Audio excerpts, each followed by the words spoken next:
Сегодня в ролике мы закажем самые странные гаджеты компании Xiaomi, прокатимся на их фирменном электроавтомобиле и в конце разыграем его. Поехали!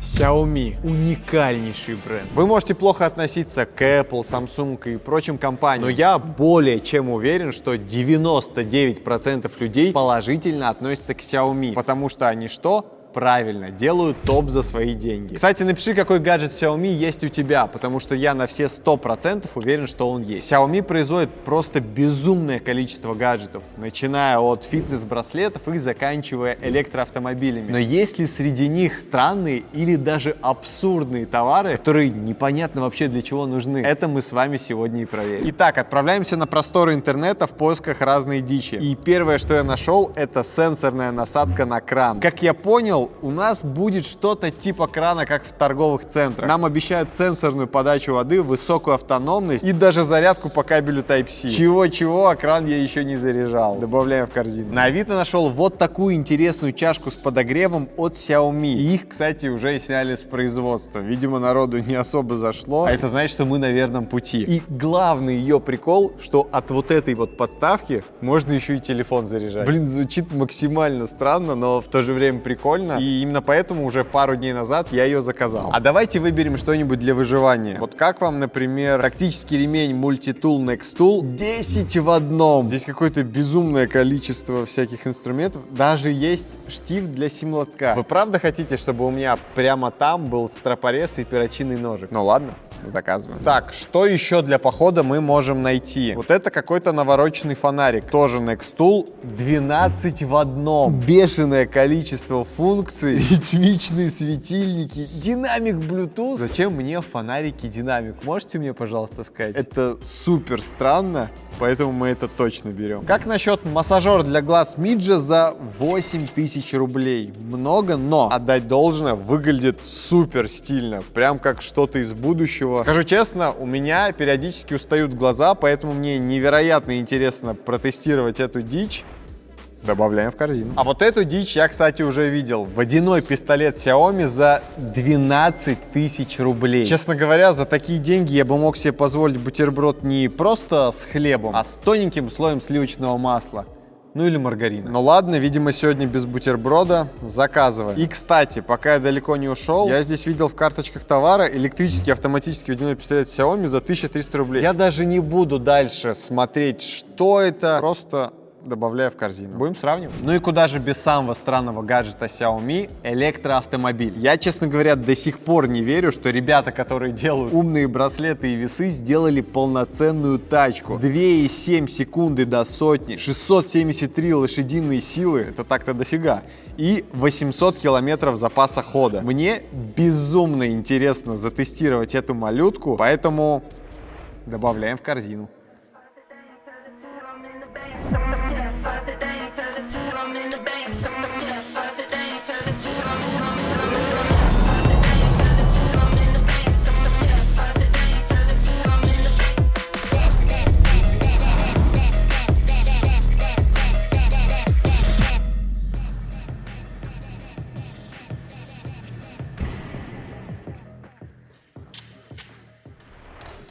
Все посылки уже у меня, и давайте начнем с насадки на кран. Коробка, кстати, ну прям в стиле Xiaomi. Оно и логично. Итак, давайте посмотрим, что у нас здесь внутри. А внутри у нас сама насадка. Посмотрим, Type-C ли там. Нет, micro-USB. Вот это жирный дизлайк за это. Куча всевозможных насадок. И внутри еще у нас есть какой-то конвертик. Здесь я вижу специальный ключ, которым мы, видимо, будем устанавливать эти насадки. И комплект фильтров. Я предлагаю не тянуть и затестировать это дело.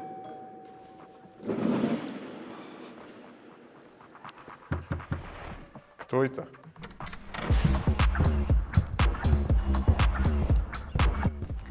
Процесс установки в целом несложный. Главное — это подобрать нужный переходник. Для установки нам понадобится открутить наш родной аэратор. Следом мы берем нужную нам насадку. В моем случае это М22. Накручиваем ее. Пока что все супер просто. Затем берем насадку на кран. Щелчок был. Получается, подключаем воду. Момент истины. Ай! Ну как, вот нормально это вы считаете? Что это за дичь? Скорее всего, я допустил ошибку и забыл про резиновую прокладку. Так, ну закрутил я прям на совесть. Но теперь момент истины. Если и сейчас будет. И... О, подставляем руку. Насколько я знаю, у нас здесь есть два режима. Первый — это когда мы подносим руку, ну и она включается и работает, пока видит наши руки. И второй режим — проводим рукой так.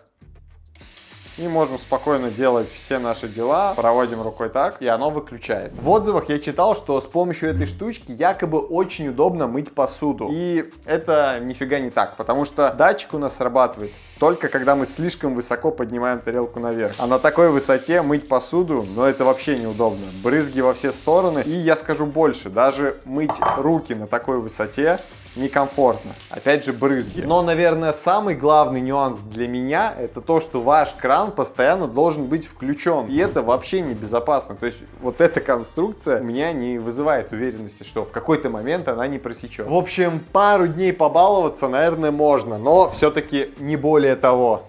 Ух, ремень 10 в одном. Звучит это, ну скажу честно, максимально странно. Экспресс-распаковочку сделаем, макулатурка нас встречает и сам ремешок. Блин, а он такой весьма себе массивный. Прям такая дедовская бляха. Стоп, он что, резиновый? Напишите в комментариях, нормально, когда ремень резиновый, или это китайцы что-то неправильно сделали. Ну давайте я его сразу и примерю. По идее, буквально одно движение руки и... Мультитул уже у меня в руках. Что скажу, очень прикольно, что они сделали здесь крепление. Это получается у нас гаечные ключи. Сразу двигаемся. Что здесь вообще есть? Первое — это набор открывашек. Прикольно. Видимо, этим я буду открывать свое пиво. Еще здесь есть отвертка. Это ножик, он же стропорез. Очень странный нож. Стропорез, ну, видимо, резать стропы, не знаю для чего. Либо можно затачивать веточку от медведей. Переходим на другую сторону. Тут у нас пилочка, что-то типа отвертки. Оно все такое маленькое, конечно. Ну ладно, прикольно. Ножницы. Кстати, вот ножницы держать очень удобно за счет вот формы мультитула. И самое главное, это, конечно же, скрепочка для сим-карты. Вот эта штучка вас выручит в самые неожиданные моменты, я уверен. Вроде прикольно, но и минусы у этого ремня тоже есть. На повседнев его носить будет неудобно. Из-за того, что вот этот вот элемент упирается в шлепку. С моими походными штанами это еще более-менее норм. Но когда у вас джинсы, это в 100 раз неудобнее. Но я все равно считаю, что это будет суперский подарок для человека, который любит походы, охоту, либо выживание. Я как раз такой человек, поэтому я, пожалуй, даже оставлю этот ремень себе. О, приятно. А следующая на очереди у нас кружка с подогревом от компании Xiaomi. Итак, тут у нас коробка, явно повидавшая виды. Какие-то иероглифы. Давайте посмотрим, что здесь внутри находится. Сразу нас встречает, видимо, зарядная станция, которая намертво соединена кабелем, которая намертво, я такого давно не видел, соединена адаптером. И китайская вилка. Следом достаем блюдце для кружки. Муси-пусенькая кружечка на 0,25. Маленькая, конечно, но китайцы есть китайцы. Что с них взять? Я, честно говоря, немножечко замерз, поэтому предлагаю заварить чай.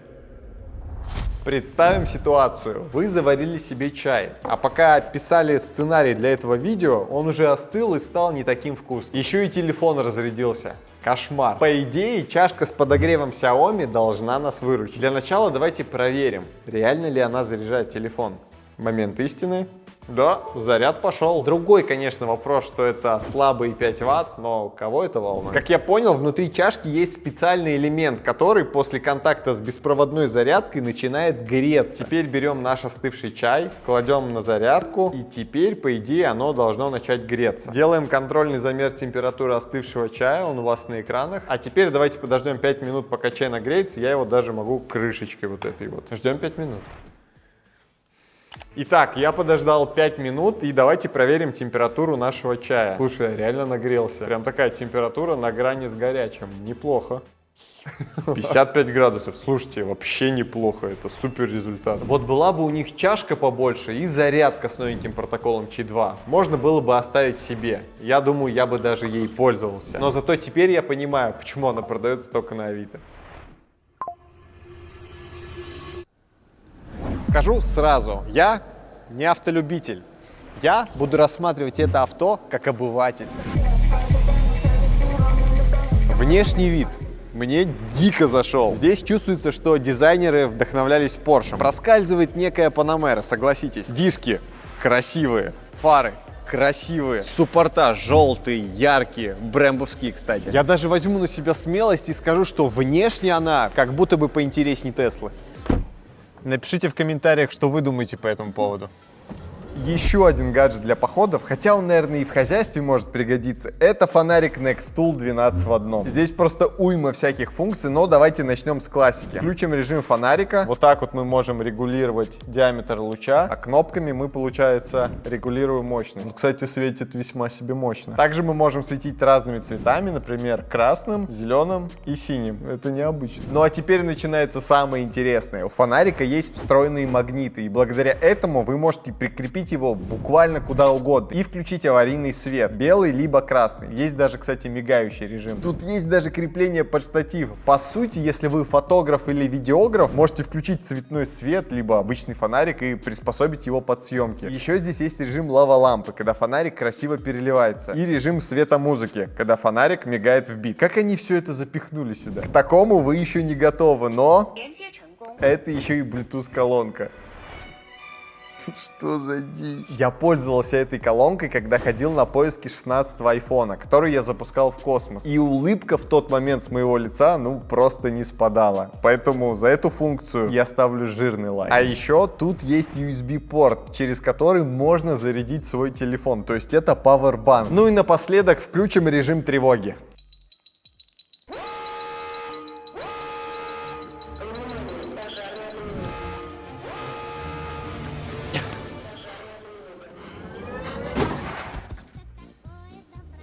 Что тут сказать? Салон внутри тоже приятный. Что для меня важно, в салоне есть кнопки. Мне, например, вообще не нравится концепция полного минимализма, когда у нас все взаимодействие с авто идет через экран, как, например, сделано в Тесле. Наверное, у меня слишком мало опыта, чтобы как-то докапываться до салона, но мне, как обывателю, он нравится. Из по-настоящему интересного в этой машине есть холодильник. Кого этим удивишь, скажете вы? Этот холодильник еще и духовка. Отвечу вам я. Я на полном серьезе. Вы буквально можете закинуть сюда еды, и он разогреет вам ее до 50 градусов. Дичь? Конечно, дичь, но мне это нравится. Еще тут есть поворачивающийся экран. Привет, Бентли. Беспроводная зарядка, что для меня важно. CarPlay, но почему-то здесь нет Android Auto.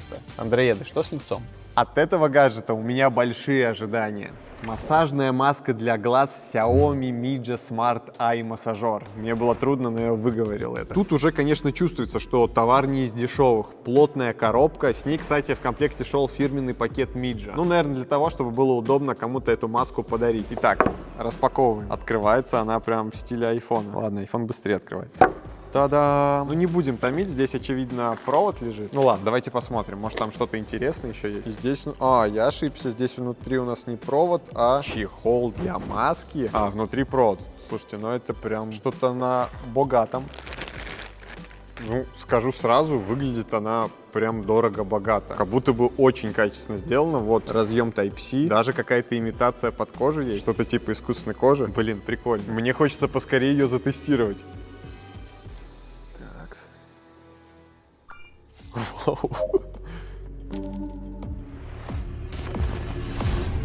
Буду честен, я пробовал разные массажеры для глаз, поэтому мне есть с чем сравнить эту маску. Внешний вид 10 из 10. Просто космические. Внутри они, кстати, прозрачные. Я даже вижу вас. Но, к сожалению, на этом все плюсы заканчиваются. Маски по очереди надуваются камерой, и они давят на зоны вокруг глаз. Но это очень слабое давление. Плюс на голове они держатся очень неудобно. Мне вот, допустим, мешает эта резинка. Она постоянно спадает. Никакого расслабления я, честно говоря, не ощутил. А вот что успел ощутить, так это нагрев. Вместе с массажем они нагревают вашу кожу, и вот это уже приятно, но не на 8000 рублей. В общем, этой странной маске я ставлю жирный дизлайк.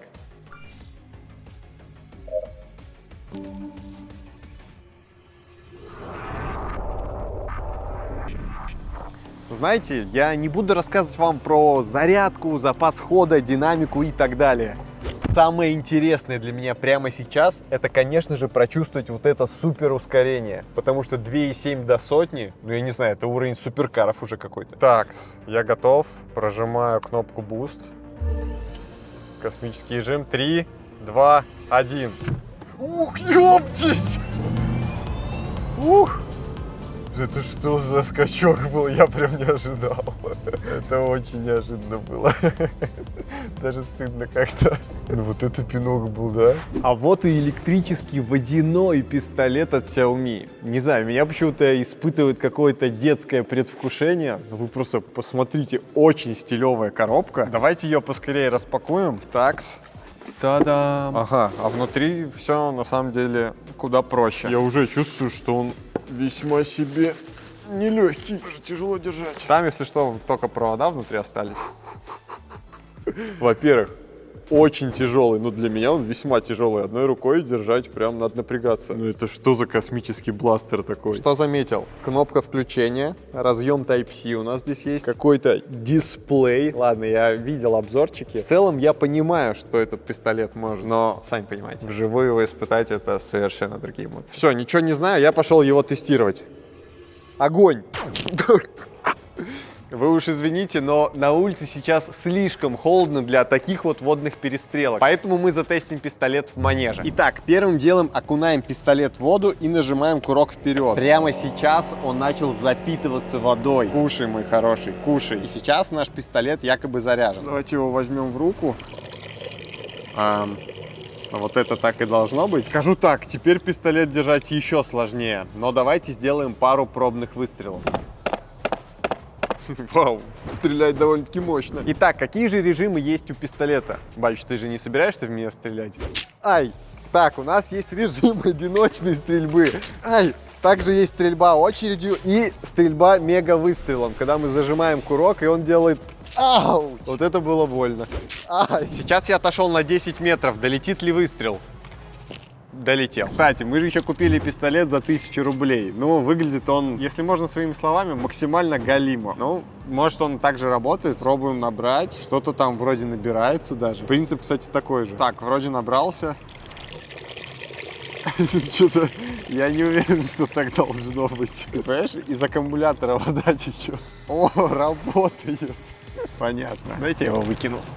Вообще штука забавная. Эмоции она определенно давит. А вот то, как часто вы будете этим пользоваться, уже другой вопрос. Что ж, я на самом деле сильно удивлен, какие странные гаджеты выпускает Xiaomi. Хотя наверняка у них есть и еще страннее. Больше всего, конечно же, меня удивила Xiaomi SU7 Max. Быстрая и для своих характеристик весьма себе дешевая. Кстати, большая благодарность ребятам из EcoRent за помощь с тачкой. Если вы хотите взять себе электричку в аренду, определенно советую. Это не реклама, а искренняя благодарность. Если тебе понравился этот ролик, я буду искренне благодарен подписке и пальцу вверх. А человеку, который оставит самый оригинальный комментарий под этим видосом, я подарю новенькую Xiaomi SU7 Max. Правда, модельку, но она станет первым шагом на пути к мечте. И, возвращаясь к главному вопросу, нужны ли вам такие гаджеты? Решайте сами.